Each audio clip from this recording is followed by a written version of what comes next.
So, I was asked, alright, if I make a Berserker build, what do I need to have? So, I'm going to real quickly point out that, I've been showing you like a Plume Monarch, I've shown you like a Mage, right, and all the other different builds, but where you get a little weird is when you go into something like a Berserker build. So, for example, alright, if I was to reset here and we evolve, you go down the adventure path, and then you go down warrior, and then from here you have a choice of swordsman and axe warrior. If you go axe warrior, and then berserker, and let's say you're just a berserker right now, right? What exactly do you need to prioritize? Well, when you look at this, it reflects basic attack. You increase counter damage, you increase defense, and you get a very good multiplier to your counters. If you look at your active skill, you're reducing your counter damage of your opponent's resistance by 40%, and that lasts for 5 seconds. Okay, now if you evolve and you become a warmonger, then you increase your attack by 3% for every 10% of your HP that's lost, and the principle is still the same. Okay, now, given that information, when you're looking at your class awakening, of course it's not going to make any sense for your pal seal. If you do the basic attack, you're going to get basic, combo, and counter, which I think is the most logical one. Now, this is where it becomes kind of a question of what is most important, and what should I be doing. Now, of course, you get this cool little spiel about, having become a warbringer, right? The main thing here is when you look at your skills, all right, I think you can kind of go about this however you want. I mean, one of the things that I will say about a counter build is the emphasis is going to be on basically prioritizing basic attacks. So you don't want your opponent to, you don't want to evade them. If anything, you want to soak as many of their hits and counter back twice as much. So things like 100 slashes, I think, make a stupid amount of sense. Because you want to increase your resistance, you want to decrease their resistance, and you want to try and be as tanky and do as much damage as you can. So a Gale might be helpful for you, but chances are you're probably going to want Clone Strike if you're wanting to just give yourself a little bit of a headache. But most people that are running Warbringer don't even need Clone Strike, really. What they're looking for is more, if anything, bouncing back that damage. So they may not worry about attack speed. They may reduce the attack, though. But, for the most part, where they really shine, I think, is when they look at skills like Blitz Assault, which gives you immunity. And then they look at Windborne Arrow, or they might even consider using skills like Draconic Resonance, for example, where it gives you basically some damage on top of it. I don't actually have the skill, but in place of it, I would say the only alternative that I think makes any sense is probably Nature's Resonance here, just for the HP. Now, you could conceivably go down the stun path, but again, I think the emphasis here is not so much that you want to stun them, you want them to hit you, and you just want to bounce back the damage.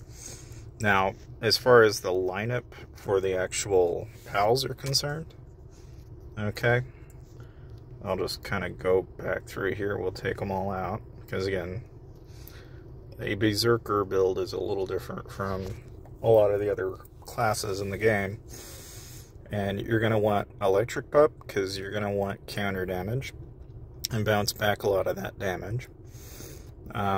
You'll want the Deer, more than likely. Then here it becomes kind of a question of what kind of tank build you are, but most of the time you're going to have Panda in that mix. And then from here is kind of a question of if you've got Rainbow Guardian, then you would use Rainbow Guardian and buff up the amount of counter damage you're doing. But I mean, really, honestly, if none of the above is applicable to you, then what you can probably do is you can kind of, in my opinion, you know, it's like you want to buff up your counter damage as much as you can, but it probably doesn't hurt to have kind of like a secondary angle to it, right? And that is to say that, you know, okay, say in the event that you are doing all this damage and you're defending, it also doesn't hurt to have some solution to dealing damage. You know, so here I might look at, you know, potentially throwing in something that might change it up a bit. So I could throw in like basic attack crit and skill crit. You could pop a shield if your HP gets too low. This probably makes sense, right? Just to have a shield. And then maybe even increase all the shield effect with Puppy Fervor, for example, as an option. But chances are, because of the way this is going to usually go, you could probably use like the cat and get yourself an active skill detonation on top of this. And, you know, maybe instead of the turtle, if you think you don't really need the tankiness, right, you can also just throw in Hydra Spray and give yourself a little bit of bonuses. But to me, I mean, alternatively, you would take probably this cat out and put in the Rainbow Guardian. Now, of course, you might be thinking, well, then what about if, you know, if I have Floral Panda? Well, yeah, I mean, you want regen, right? You want to be tanky, but you also want to be able to bounce back that damage and do as much damage as you can possible. So, as far as, you know, your actual enchants go, again, this is just like any of the enchants. You're going to be wanting not necessarily combo damage, but counter damage. So anything that's going to buff counter. I obviously don't have any enchants for that, but you get the point. As far as like the go-to artifact for this, and again, it just comes back to the fact that you're really going to be advantageous when someone goes out and basically puts themselves in a situation where you counter them back. So things like Candy Gatling are going to be helpful. Things like the Skyward Blade are going to be helpful. Because you're just looking for things that give you basically damage based back, you know, on what you send back at them. You know, so there's only a limited number of items in the game that are going to be able to do that for you. With exception to, like, probably a few. So, like, Eye of the Raven's probably going to be pretty helpful. In my case, you know, it's probably not going to be such a bad idea to use something like Tear Attack, you know, because if I go about using Double-Edged String, for example, I can get some of my basic attacks to do current counter AoE. So, I mean, there's also that angle to it. Like, I could go about it this way. If I go the crit path, I'm just ignoring basically everything that I have, right? Because, again, the idea being that you're trying to do as much counter. Now, as far as your relics go, again, you're going to go back to probably using an Ironclad Mask. Because we're using Cat and Deer Pals, we'll use the Magic Box. For Stellar Statue, this becomes kind of a question of, like, what it is that you're using at the time, you know, like, if you use 100 Slashes in Worldly Snare, for example, then I would say Stellar Statue is probably fine. Here, you can increase your attack, or you can just make yourself tankier, which I think the Stoneroot Tome is probably a better choice. As far as the actual Thundercaller Kite versus all these other items of choice here, this becomes kind of a question of, you know, like, if you're popping skills and stuff like that, I would think Thundercaller Kite would make more sense here. And because we're not using Clone Strike, you can probably use, like, Spirit Necklace and give yourself, you know, a little bit of bonus coming off of Blitz Assault. I mean, so once you've got it all said and done, then what you would do is you'll want to dump everything out of Blade Duo, and what you're going to do instead is go almost pretty much all of it into Excellent Companion because of what you get in counter damage. You know, and so, like, here we'll go up to, like, 35. Oh, whoops. Did not mean to disequip that. And then, you'll want to buff up your defense a fair bit. Bring that up to 30. And probably bring up our health up to 40. And then, in here, you can either do your crit resistance bonus. Like, I think having Guardian Star crit resistance bonus up quite a bit is going to make you tankier, just because you're going to be dodging crits. You know, because in this case, you're really going to focus more in on the amount of defense you have, the amount of HP you have, and the amount of attack you have. That's where these become a little bit more relevant. So when you look at it that way, you know, like right now I'm doing 46% counter. And, you know, with all of those little tweaks, then what you would do is go over to your talent tree. And, of course, we're going to go ahead and reset all the talents. So we'll just reset those. Make sure they're all reset. And then in the Fury tree, here we have the choice of either using regen gear to basically make us tankier and last longer, or we can go about it a little bit more offensively and make it so that as we lose health, we become deadlier and we do more damage and hit faster. So it becomes kind of a question of what would you rather do. Of course, you know, you've also got the opportunity to increase your crit resistance and increase counter damage. I think it tends to follow that you go down the healing amount and healing rate path. So this, to me, makes the most sense. So I would basically just go down this path and increase your HP, increase your attack. Because again, you want the cores done first, I feel.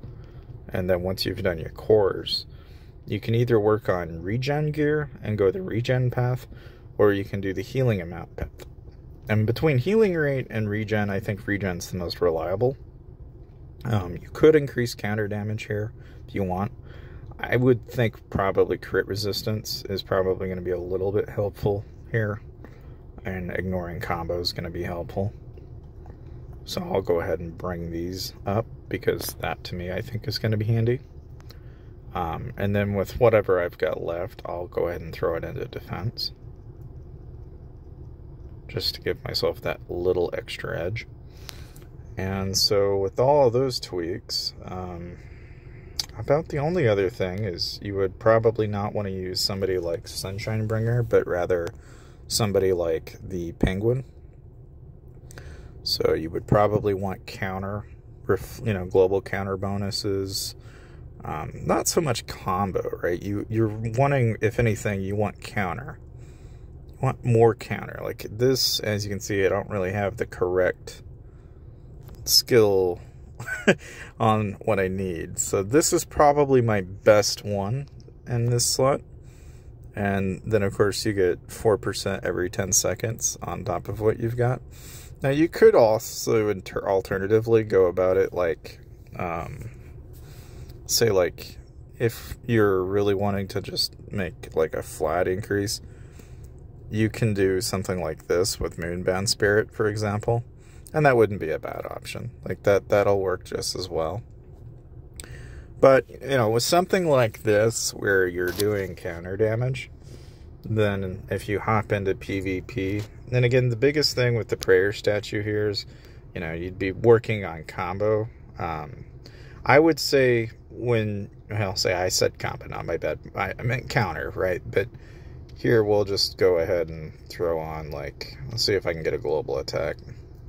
Maybe not. I don't know. We might get lucky. But I would think, you know, between getting global attack versus counter is just kind of a question of whether you're going to have one or the other, right? You won't really have an easy way to find out. But if you go, like, the global counter route with this as opposed to HP, what you're aiming to achieve here is you want your attack bonus and your defense bonus and your HP bonus to be fairly high. So, like, they're at 1300. Your counters are going to be pretty deadly. So you come back with a really heavy amount of counter damage. And of course, you can always go even higher in your counter. You can go quite a ways up there with counter multiplayer. Yeah, because again, this is why I emphasize the fact that, like, you probably would want to go all counter. If not, you can go attack, and that'll work just as fine, I would think. Because that's really kind of what you end up doing.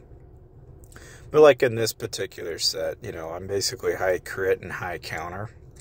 And that's okay. Like, it's not the greatest, but it's not the worst either.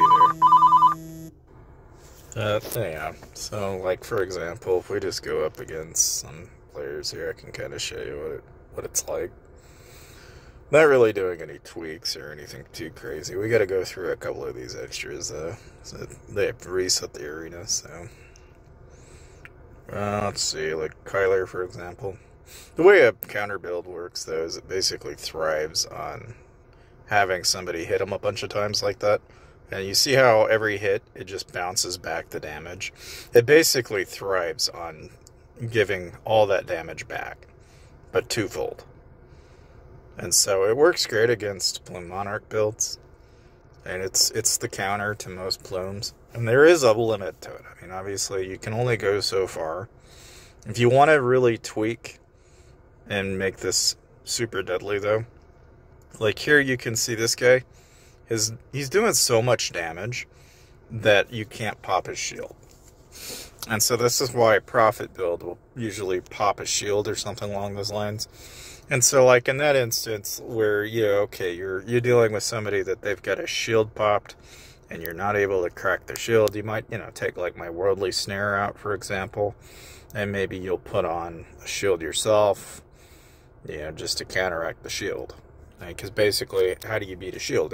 Or a shield to beat a shield, it's straightforward. And even though, that is kind of counterproductive, it's one way to go about it, because now if they use a shield and you have a shield, it renders the shield pointless.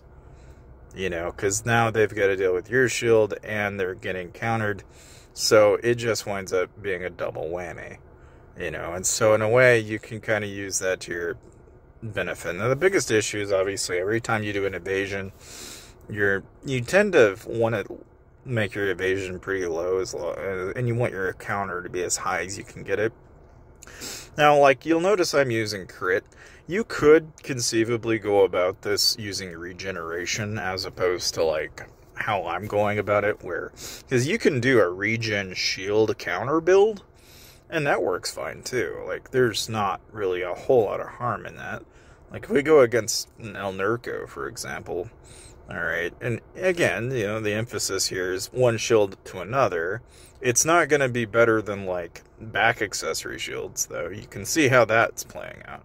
And even though I've got all of this going for me, I'll still end up winning because of the mount that I have, which is the Cheetah Zero mount.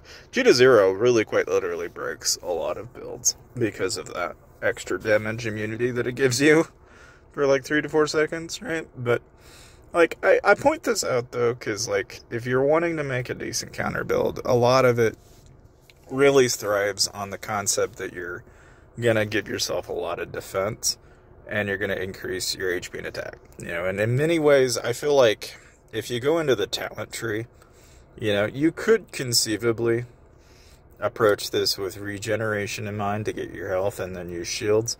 Otherwise, you could also use healing and increase your healing rate. And by doing that, you're going to increase that healing rate as high as you can. And so every attack you hit, you're going to get some of that health back. Now, something that you could experiment with is you could also go about it using pals. And so that goes back into the, into the pal build method of doing things and using pals to kind of get some of that HP back.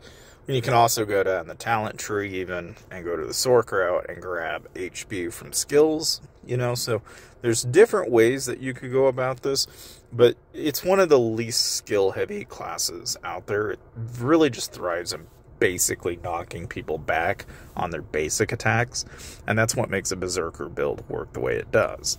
Now, of course, if you go about this, like, alright, say you want to now build a different type of class, like, hey, maybe instead of doing Warbringer, I want to do Martial Sage. That'll be this next video. But if you want to save some money, and you also want to be able to play the game, make sure to watch this part of the video.